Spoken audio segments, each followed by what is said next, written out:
he's very upper class British, and so he speaks in an accent as what is known as received pronunciation, or RP, and he's a very heightened RP. So that's, if you wanted to think of a real world example, you would think of like Downton Abbey or the movie Gosford Park. You know, people talking with a very upper crust, very clipped accent, very clear words, pronouncing all their consonants, or not well, pronouncing all their consonants directly, and sometimes it doesn't work. And so little vocal tics and stuff that you have to kind of work with and work on there. There's a whole list of words for Americans learning British accents called the ask list. So where we as Americans would say ask, Arthur Phillip would say ask. And so there's a whole list of words that advance, you know. He comes from a region where they use a dialect that's referred to as the Yorkshire dialect. And it's a little more difficult than the RP because it has a lot more characteristics that you have to focus on, such as think of when you're asking a question, you have an upward inflection. So, are we going to go to school today?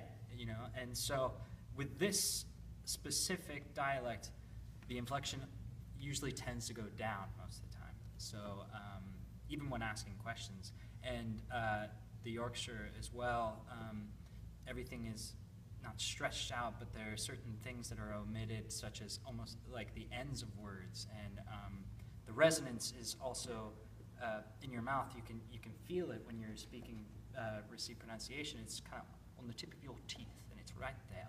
And Yorkshire is small in the middle of the mouth, and it has a bit of this quality to it, and so it has a bunch of different characteristics, stuff that reminds me of an Irish dialect, a regular British dialect, and a little bit of Scottish tics in there too, but specifically there's a line that really helps solidify the dialect for me, where our Scot says, "You go out there in circles, that's all you do.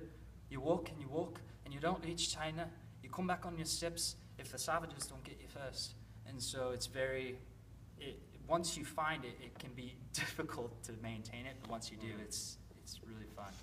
So lower class, and the sort of hallmark accent of the British lower class is Cockney.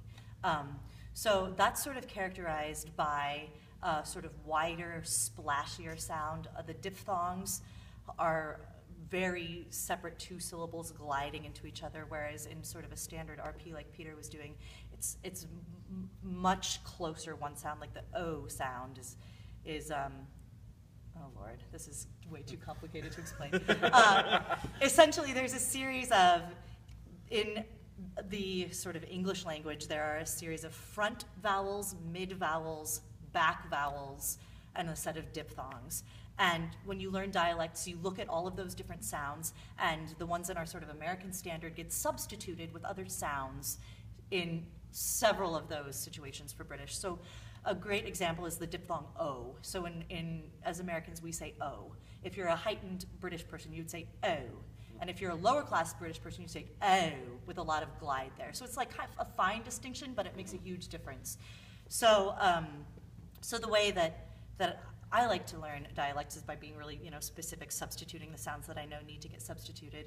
And then also thinking about the way that sound and voice lives in your body. So a higher class person is, more put together, more kept up straight, and that's reflected in the way that they speak, whereas a lower class person has a lot more physical freedom, and that's mirrored in the voice, and so the other thing that Cockney has is sort of similar to Yorkshire, but the clipped ends of words or the uses of a glottal stop, so like a sound instead of T's. So what's a word with the T in the middle? Writer.